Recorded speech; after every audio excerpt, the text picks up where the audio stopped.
So, when society starts to fall apart, civil unrest, your plan is to bug out to some place like this, the Olympic Peninsula? Let me tell you why that is going to be your death sentence.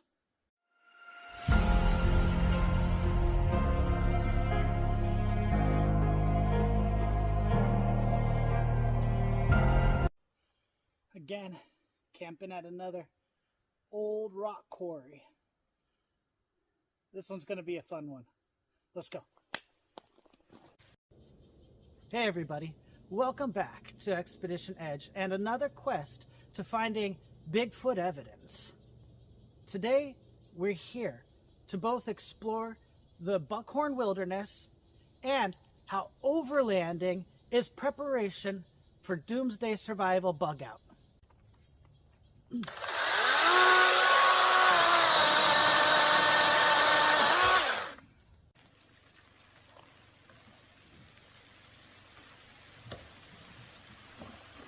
You know, no matter the circumstances, just a Sunday drive, out looking for Sasquatch, overlanding in the mini Jeep, fleeing, trying to get ahead of a super fire out of downtown LA. You need to be prepared. You need to know where to go, how to get there. The overland community, and specifically the overland rig, is the perfect way to escape and get out. But you need to test. You need to continue to add gadgets to make your time out here more and more comfortable and the survivability go up. Bugging out, putting yourself constantly in self-reliant situations and testing, do it now while you have the ability to make changes, to go to the store, to go to the hospital. Do it now before. SHTF.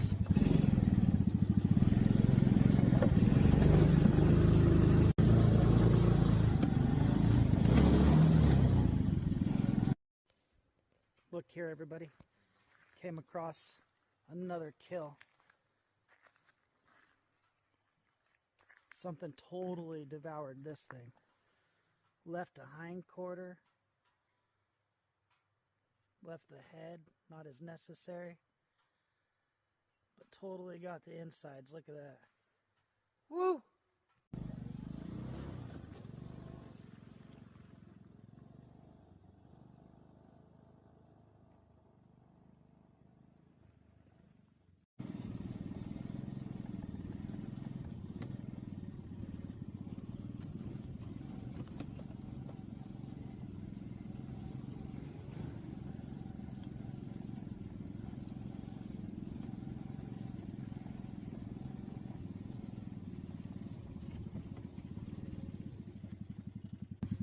Here's an awesome little tiny river crossing.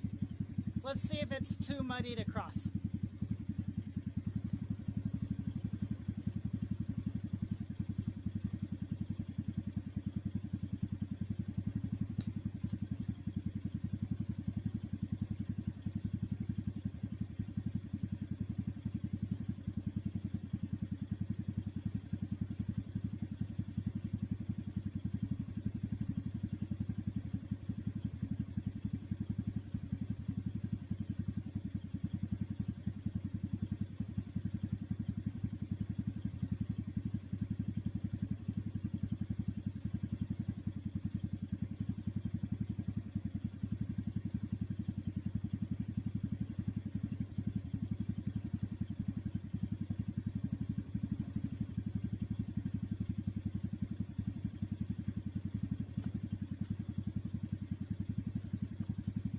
Close, but that creek's a little deep and the other side's just a little too muddy. I don't want to spend all day here stuck in the mud.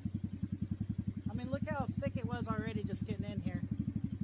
We'll come back in the summer to do this trail. That's so gnarly on the other side. Here, I'll show you that on foot real quick. It's just too sloppy and muddy for my mini Jeep right now.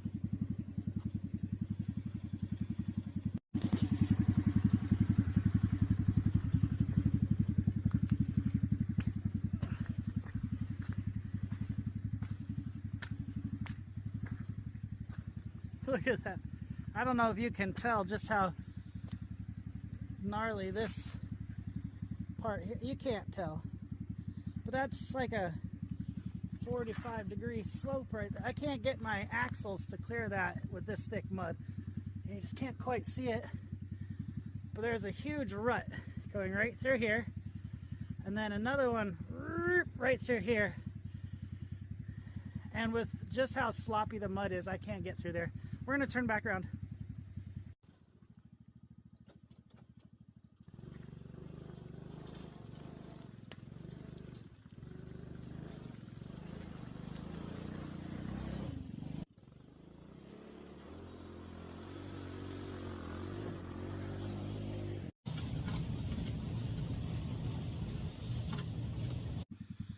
I'm telling you what, guys, I'm deep out here. Check this out. We found yet another bone, this time a lower jawbone. Yeah, there's a lot of predation going on out here. We're so close to Bigfoot.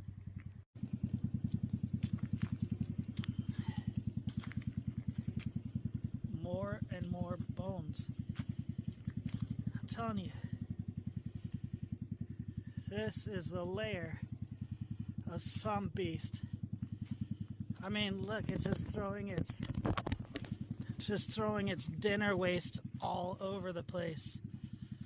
And if this isn't Sasquatch, what is it?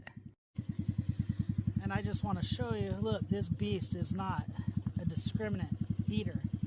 Look at that, it got a coyote. Dang, it stinks.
So I'm on another Bigfoot camping trip out here by myself looking for Sasquatch.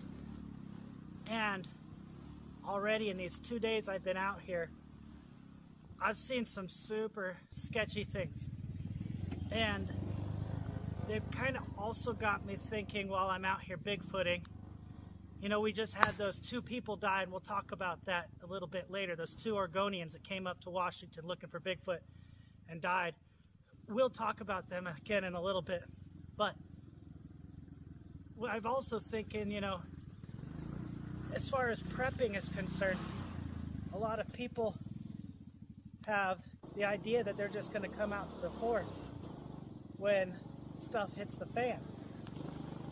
And I'm here to tell you that even me living out here, my neighbors can be very unpredictable.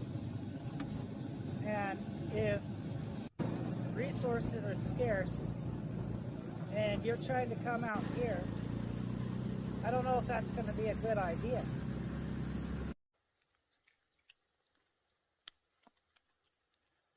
Okay.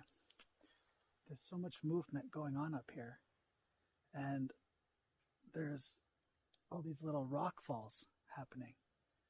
I'm going to try and knock and see what happens.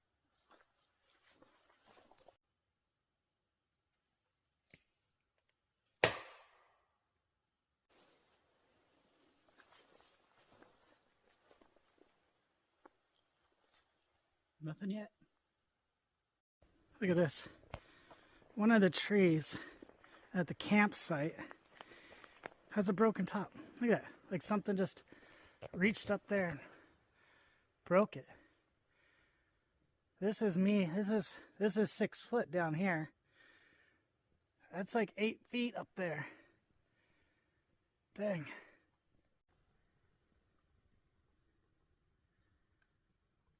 I just heard another huge branch break up there. I'm telling you, there's a bunch of carcasses right here. These crazy broken branches. There's something up there. I just went up there and checked it out and saw nothing. Then I came back down. And like as soon as I came back down, there was this huge crack right there just a second ago. This place is so squatchy, you guys.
You never know when the everyday becomes an emergency. Right now, while filming this video, there are fires burning out of control in LA. There are over 10 dead, with 10,000 homes affected, 7,000 other structures, and over 800 acres have already burnt.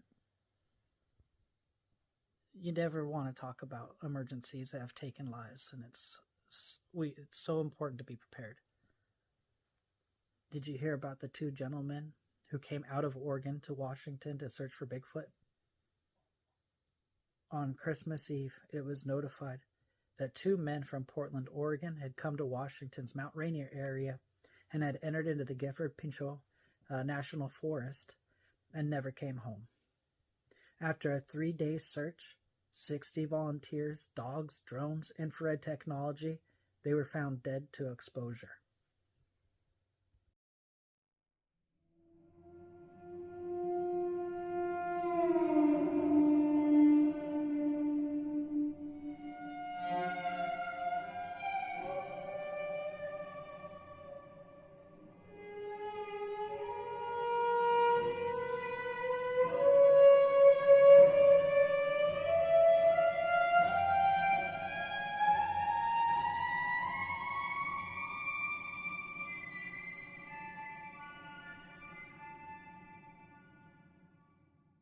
When starting out your excursions into the wilderness, I suggest going somewhere close.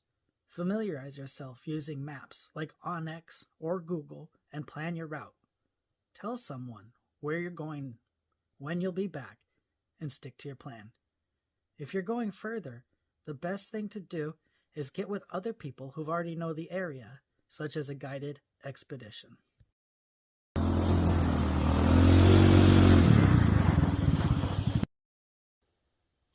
So, in conclusion, 1.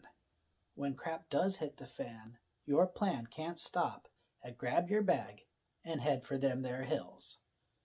2. Your bug out plan has to be thought out, thorough, practiced. Overlanding and dispersed camping is essentially that. 3. There are endless ways to get into trouble when you bug out. Forest fires, windstorms, downed trees, mudslides, road washouts, extreme temperature variances, wildlife, and maybe people with bad intentions.